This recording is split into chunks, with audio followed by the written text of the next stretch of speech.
Alright guys, today we're back working on the Honda, the 7th gen Accord, and today we're going to be replacing the radio system. So it will be replacing all of this. These OEM vents are going to be staying, but you can kind of see the lines that it's going to be right there, and right here. This glove compartment will stay the same. So all we'll need to take out is obviously that, just so I can actually do the work. Take this out, and I do believe we have to take out this center console to be able to get a few bolts under here so that we can take this out, so that we can take this out. Okay, so here's the package. It obviously comes in just your standard cardboard box, and then it comes in a styrofoam box as well. And what you'll see first are just all of your cords. These are just like the plug and play cords that you'll put into the actual radio itself. And then you have a bunch of just smaller fuses for all of your accessories, if you have like an amp or a subwoofer and all that other stuff. This stereo, or the new infotainment system, does have Bluetooth, and so I don't really know why you would want to use an aux cord or anything, but it can be helpful sometimes. And then you just have more wires for miscellaneous things. And then you have a bunch of user manuals and just instructions on how to set it up.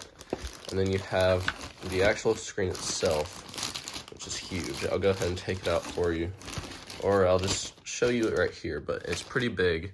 That's my hand, and I don't really have like small hands, but it's 10 inches wide. It should be OEM fitment, but I'll just go ahead and show you it in the car. I'll take everything out and show you where everything's going to be going, and then also where and how to take all of the old OEM factory parts out so that we can start installing this. I already have the radio all set up right here, and then we'll start installing that soon. But first, we gotta take a few things out. Let's go ahead and get started. Okay, so pretty much all you're gonna need for this installation is just your radio, of course, a Phillips head screwdriver, and then I just have some cleaner and a microfiber towel so I can clean once I start taking parts off. Alright, so the easiest way to start doing this is to open up these two ports right there, and then these pieces are just held on by plastic clips, so you don't have to really worry about breaking anything, but just grab it right here, lift up, and you can see I got that side, and then just kind of jiggle your way around, and then it'll pop right up, and you can just take that piece off, put it to the side. And the reason I got my cleaner, you can see how disgusting that is, so I'll clean that later. But the next piece you're going to have to take off is this, and then little pieces in the cubby hole after you take out those two screws. And I'll do that and then show you. Okay, so for this next part, go ahead and grab a flathead screwdriver just to make this easier on yourself. But once you get this center piece off right there, what you're going to want to do is get this rubber piece. This is what goes where your knot and ashtray is, and this part you can literally just like rip out. And then once you take that out, you don't have to do that, it just makes it easier. Go ahead and get your flathead, and you can't really fit it in one of these, but right here you do have a spot that's like perfect. So just stick it in there, and then what you need to do is just pry this piece up, and then it'll pop right out. It uses the same clips, you don't really have to worry about that. Take that piece out, and then in there, kind of hard to see right there, you have some screws that you need to take out. So go ahead and do that, and then I'll show you what to do. Okay, so once you take out those two screws that we're holding in this piece, just rip it out like everything else.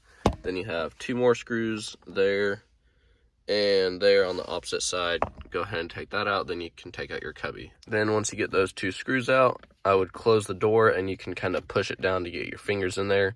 And it's less of like a ripping force. It's a lot easier to get it out if you just like pull it straight forward and down. But what you're going to need to do to actually take this out is turn your car on just temporarily, put it in gear just as far as you need it, and then take this entire box out. And that's the next thing you have to do. Finally, once you get that out, you have two more screws. They are actually screw bolts. It's those silver ones right there. So they are screwdrivers. Like, you can use a screwdriver to get that out, or they're also 10mm bolts if you just want to use a ratchet to take them out. But it is those right there, nothing else. So just take those out, and then once you do, the whole thing will be loose, and that's about it. Then what you're going to want to do is get your flathead or just any prying tool and put it right in that little groove right there. You're going to be putting it right there, and then just get it in, pop it out. And what that's going to do is take your AC head unit and that'll get popped out. And then what you can do is pull the whole radio out and get started with installing the new one. Alrighty, so get your screws out from down there. Mine were tightened with the strength of a freaking gorilla. So I went ahead and got an 8mm socket with my ratchet to break them loose. Then get your freaking screwdriver in here, break this up. That's just your AC. And then you have 3 more screws to loosen, and then you can finally take this thing out. So go ahead and do that, yank this on out, and then we can get started. Holy crap. Okay, so once you get those 3 screws out, go ahead and just lift this thing up. That makes it a million times easier. But you gotta yank the crap out of this thing. So it's sitting like that. Don't forget, you have that tan piece right there that clips into the actual stereo. So whenever you're grabbing it, don't grab that too, because then you'll just break your whole freaking car. You gotta like grab onto the tiniest thing, and you still gotta yank the hell out of it. Anyways, then it doesn't pull out any more than this. So I switched from the driver's side to the passenger side. Then basically just start unclipping anything you see so we can finally get rid of this ugly piece of crap. All right, so I finally got everything out, and I'm working on this and the new radio and the wiring. I tried to test fit it, and I don't really like the fitment, but I'll show you what we're gonna have to do once we put it in. You just have to screw it in and then just push it in. So what you're gonna have to do, these are all the wires you get. So you get your GPS, which has that little brass screw thingy, and that's gonna go right there. And then you have your multiple for all your different accessories, your amp, your sub, all your different things. That will get plugged into the top left of this little white cluster thing right there. And then you have all of your accessories and all of this. That just gets plugged into right there where you have a little fuse. And then right here, that blue one is going to match with this blue one that's plugged in right there. And then wherever it is, this green one is going to plug right into this right here, which gets plugged into these 2 ports right here. And they're 2 different sizes, so you can't mess that up. Small goes with small, big goes with big. And then that's all that I'm going to have to do. I'm going to go ahead and plug in and screw that GPS part in. But if you don't have anything else to plug in, like if you don't have to connect your backup camera, I don't have anything like that, or a different brake or anything else. That's all you have to do. And so I'm going to go ahead and plug everything in and then start the car and get it all set up. All right, I just finished it up. That's what it looks like. It is dark out, and I haven't really set it all up yet, but I've been playing around with it after I put it in. I'll come back tomorrow and I'll show you guys a better view of it in the daylight, and then also explain all the different functions and how it all works, and also how to set it all up. Alright, I've gone ahead and finished everything up. It's the next day, so we got some daylight. Everything's all installed. That I need to fix later, but it's okay. I'm just gonna go ahead and go around with you how to set this up. Once you do finish setting it all up, don't forget to take off your protective screensaver. I still haven't done that yet, but you can go ahead, browse through everything. It's all touchscreen. You can figure out all the buttons for yourself.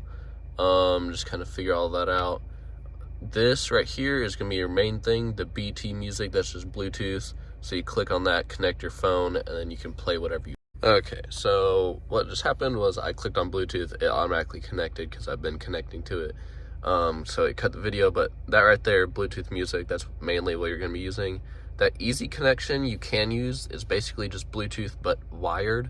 So you just have to plug in your phone to the thing, and I don't really know why you would want to use that, but you can if you want to. And then this EQ right here, this is pretty cool. I've already set mine up to how I want it, but you can control all the different sounds. And then right here, that little crown, this is pretty cool. You can control where the music goes. So if you drag that down to the rear, it'll only play music in the rear, or the left front or the right front. Probably just gonna keep it in central. And it also has a loudness setting, which I didn't really think would be that crazy, but it's actually pretty significant.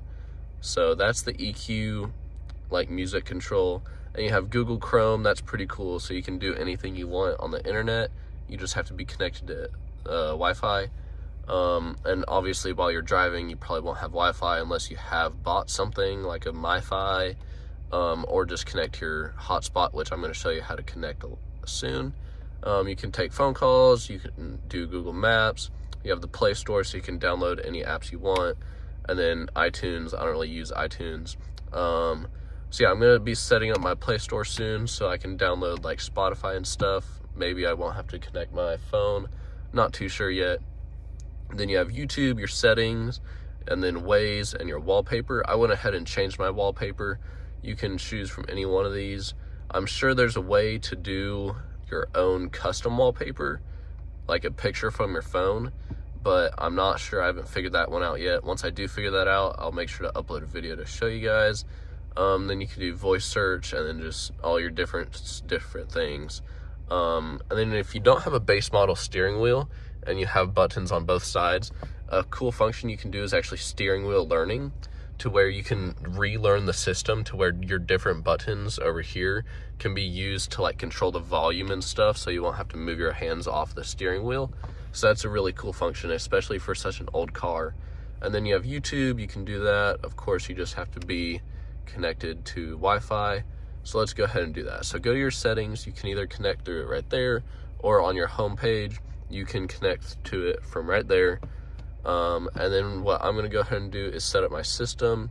This is where you can do your language, date, and time, which I am gonna have to do since my time is not 3 o'clock right now. And then you can set up your Google account, all your different accounts. And then the main thing is your network and internet. I'm gonna go ahead and set up my hotspot.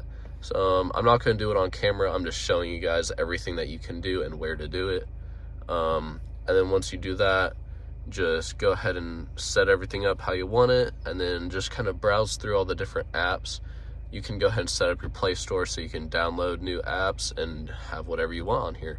I really like the Waze. I'm gonna be using that a lot, because then whenever there's like cops and stuff, even though I won't be speeding, of course, but if there's cops, I'll be able to see it on that big 10-inch screen. And I'll have that muted because the Waze app is really freaking annoying. And I'll probably just be playing Bluetooth music the whole time. Anyway, so yeah, so you have your AC, and then if you don't have dual AC, only one of them will work, even though you'll have the dual option. Since I have the base model, I don't have the dual. Then you have fan up, fan down. You can just turn it off, your different modes. Turn on AC, your defrosters, whatever the crap that's called. And you can control your audio or your volume right here, or you can just slide on the touchscreen, which is pretty nice. And just a back button, you've been seeing me use that, and then your home button, and then you can just turn it off. And that's also used as the mute button. But yeah, that's how it turned out. It's pretty nice. The fitment isn't perfect, but honestly, it's a lot better than I thought it was going to be.